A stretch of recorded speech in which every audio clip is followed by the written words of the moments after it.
Centrafricaines, Centrafricains, mes chers compatriotes, courant août dernier, comme beaucoup d'autres compatriotes, j'avais pris la parole pour démontrer techniquement, d'un point de vue constitutionnel, et prévenir le président Faustin Archange Touadéra que le projet de troisième mandat présidentiel, déguisé en réalité en un projet de révision constitutionnelle ou de changement de notre constitution que portaient certains membres de son entourage et certains dignitaires du régime MCU, n'allait pas aboutir.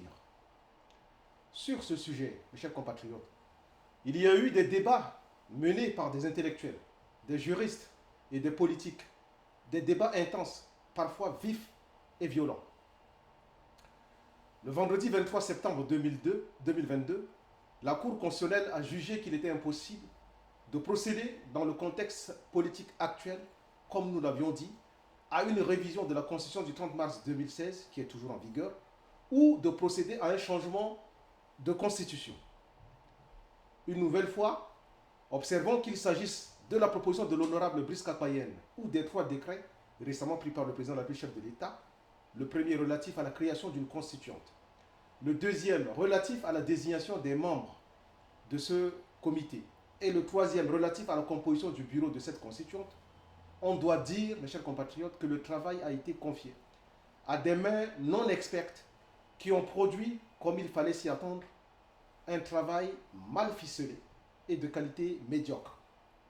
Ils ont avancé sur un terrain non maîtrisé. Alors que bien des voix autorisées les avaient alertés de ce qu'ils allaient droit dans le mur et leur avaient demandé d'abandonner leur funeste projet, ils ont refusé d'entendre raison et ont foncé tête baissée pour passer en force, sans doute blessés par des contradictions intellectuelles, techniques et politiques qui leur étaient portées par des résistants de la démocratie, des intellectuels, les forces vives de la nation réunies dans le bloc républicain pour la défense de la Constitution, BRDC et le G16. Le résultat, aujourd'hui, on le connaît, mes chers compatriotes. Les porteurs et meneurs du projet viennent d'échouer devant la Cour constitutionnelle, qui est la gardienne de la loi fondamentale de notre pays et de nos libertés face à l'autorité.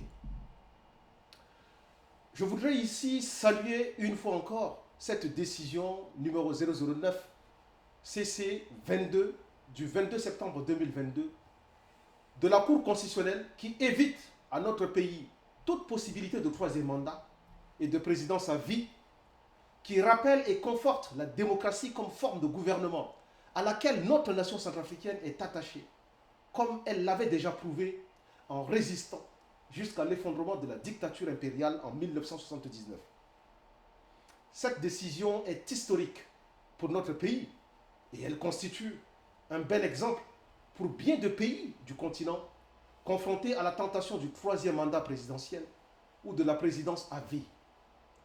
Nos juges constitutionnels, je veux citer ici Madame la Présidente, professeur Daniel Darlan, Jean-Pierre Waboué, Georges Mathurin Ouagalé, Sylvie Naïsem, Trinité Bango Sangafio, Sylvia Pauline Yahweh Kengelewa et Martin Kongbeto Bogoro sont entrés dans l'histoire de notre pays. Ce qui s'est passé, mes chers compatriotes, au sommet de l'État, sur le plan institutionnel et politique, depuis mai 2022, avec l'initiative de l'honorable Brice Kapayenne, est grave et ne peut rester sans conséquences institutionnelles et politiques. C'est pourquoi il nous faut, en tant que peuple, en tant que nation, en tirer toutes les leçons pour que cela ne se reproduise plus jamais dans notre pays. Plus jamais sur la belle terre de nos ancêtres, ni demain, ni plus tard, quand nous ne serons plus de ce monde. Alors, la première leçon, quand on gère l'État, mes chers compatriotes, on doit s'entourer des cadres compétents et expérimentés. Un président de la République n'est pas omniscient. C'est pourquoi il travaille toujours avec un gouvernement et est toujours entouré d'une équipe de conseillers au profil varié pour l'assister, le conseiller et l'aider à prendre les meilleures décisions pour le bien de la nation. Regardez comment 3 décrets signés par notre président de la République ont été annulés le même jour. Évidemment, le chef de l'État est politiquement responsable. Mais ses conseillers sont tout autant fautifs de n'avoir pas su comprendre techniquement qu'il ne fallait pas laisser notre président de la République signer de tels actes réglementaires qui étaient susceptibles d'annulation devant la Cour constitutionnelle. De même, mes chers compatriotes, observez comment le chef de l'État a remplacé l'expression souveraineté nationale consacrée par la Constitution du 30 mars 2016 par l'expression souveraineté populaire dans le discours qu'il a tenu à l'occasion de l'installation des membres de la Constituante, laquelle a été finalement jugée inconstitutionnelle par la Cour constitutionnelle. En principe, mes chers compatriotes, les grands dossiers, comme celui qui vient de connaître un naufrage, un échec devant la Cour constitutionnelle, ne se gèrent pas dans la rue, à travers des marches fantoches, comme on l'a constaté. Il doit plutôt être préparé et traité par des conseillers, par des experts, lesquels ne manquent d'ailleurs pas dans notre pays. Ce système de manipulation ou d'agitation populaire ou d'instrumentalisation de la rue doit cesser. Centrafricains, mes chers compatriotes, ne vous laissez pas manipuler par le pouvoir et ses turiféraires. Au contraire, si nous sortons dans la rue, défendons plutôt notre démocratie. Rappelons à nos autorités que nos libertés sont inaliénables. Exigeons de notre gouvernement des résultats tangibles, comme le développement des infrastructures, comme l'amélioration des conditions de nos vies, telles que l'approvisionnement régulier en carburant, l'accès à l'eau potable et à l'électricité, la santé et la justice sociale. Il appartient donc au président Touadéra de tirer les leçons pour constater ce déficit de compétences au sein du pouvoir et de procéder à un vrai ménage autour de lui s'il veut produire quelques résultats pour le bien du peuple centrafricain d'ici la fin de son dernier mandat qui s'achève le 30 mars 2026. Alors, mes chers compatriotes, la deuxième leçon qu'il faut tirer, de mon point de vue, c'est qu'il faut respecter la démocratie et les institutions. Durant les événements provoqués par le pouvoir au sujet du projet du troisième mandat, on a constaté trois faits majeurs, mes chers compatriotes.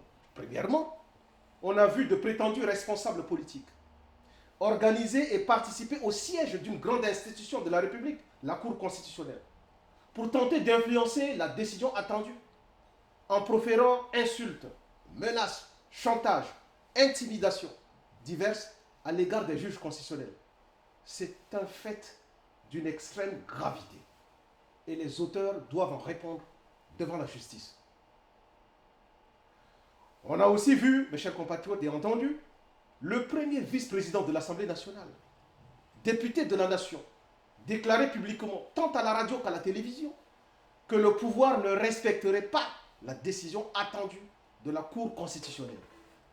Et paradoxalement, ce même député et tous ceux de la majorité actuelle avaient accepté la validation de leurs élections législatives par cette même Cour constitutionnelle. Enfin, mes chers compatriotes, on a vu des soutiens du régime et des personnalités politiques de la majorité investir les réseaux sociaux, créer des avatars pour identifier et traquer les opposants politiques. Ils ont utilisé la diffamation, la haine de l'autre, le chantage, les insultes pour discréditer et jeter en pâture à la foule ceux qui ne partageaient pas leurs idées et opinions. Force est donc de constater que depuis plusieurs décennies, la politique, les fonctions politiques, même la haute fonction publique dans notre pays sont tenues, la plupart du temps, par des compatriotes inféodés au régime du moment, sans qu'ils disposent de profils adéquats et des compétences nécessaires. Ils sont le plus souvent nommés en raison d'appartenance clanique et partisane. Et la conséquence de ces nominations, mes chers compatriotes, c'est un personnel politique et administratif majoritairement sans culture politique, sans culture démocratique, sans conviction profonde, sans aucun sens de la République, sans aucun sens de l'État. On comprend mieux l'état actuel de notre pays, mes chers compatriotes, la déliquescence de l'État centrafricain, l'incapacité du pouvoir, la faiblesse de notre économie et tous les maux connus qui gangrènent notre cher beau pays. La troisième leçon à tirer de l'échec de ce projet du troisième mandat devant la Cour constitutionnelle, mes chers compatriotes, c'est qu'il faut gouverner le pays. Gouverner le pays, c'est satisfaire les attentes et les besoins du peuple au lieu de rechercher une pérennité au pouvoir.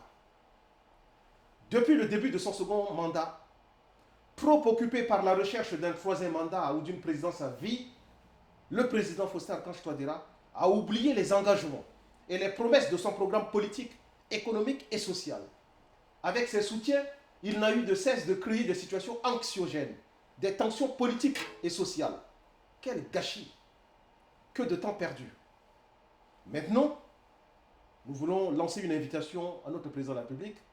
Il appartient au président de la République, chef de l'État, professeur Faustin Archange Touadéra, de tourner cette page, de chercher l'apaisement et le compromis pour terminer son dernier mandat dans le respect de son programme visant au relèvement du pays et, comme il l'avait promis, à la transformation de la République centrafricaine pour jeter ainsi les bases d'une prospérité partagée et inclusive, comme il l'avait dit mot à mot le jour de son investiture, le 30 mars 2021.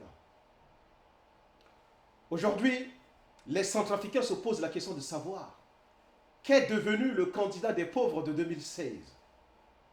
Aujourd'hui, le peuple centrafricain attend du président Touadéra une politique résolument ancrée dans les perspectives du développement et la réalisation des objectifs essentiels, les infrastructures, la relance de l'agriculture et des cultures de rente, la transformation des productions et des matières premières, les nouvelles technologies de l'information et de la communication et les métiers du numérique, le retour à l'emploi, la réhabilitation de l'université.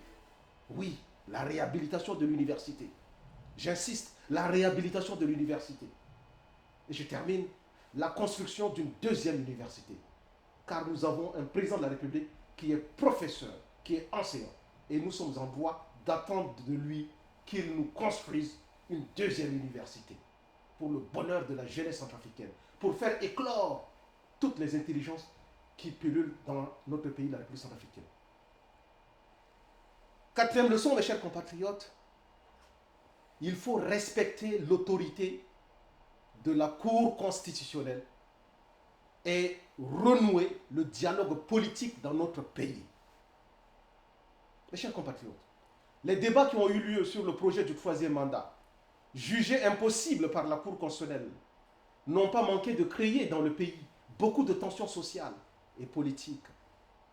Malgré la décision de la Cour, on n'a pas eu la déclaration du président, mais celle du porte-parole du gouvernement qui fait savoir que le gouvernement avait pris acte de la décision de la Cour constitutionnelle. Mais on voit par ailleurs que les soutiens du président ont signé le lundi 26 septembre une pétition adressée au chef de l'État pour qu'il engage une procédure référendaire par la collecte de signatures dans les provinces afin de légitimer le référendum auquel il continue de croire.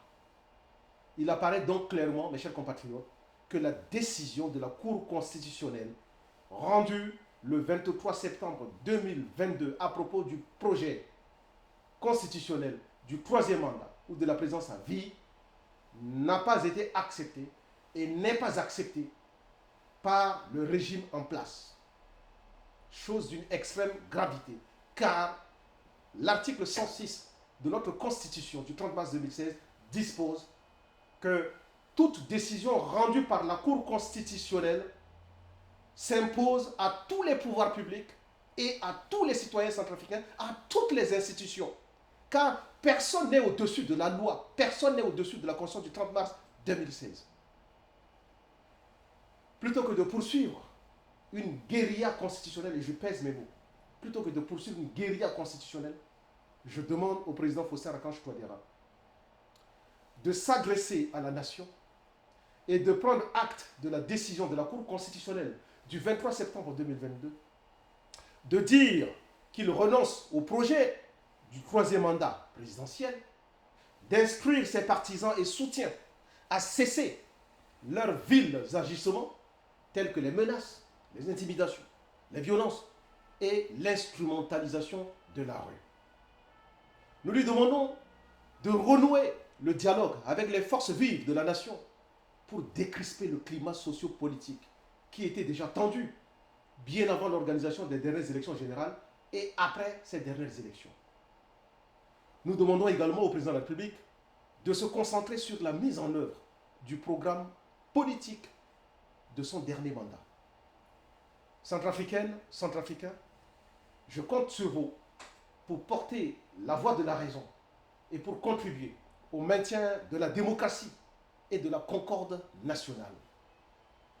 Vive notre cher et beau pays, la République centrafricaine, terre que nos ancêtres nous ont léguée et que nous devons léguer à nos enfants en bon état.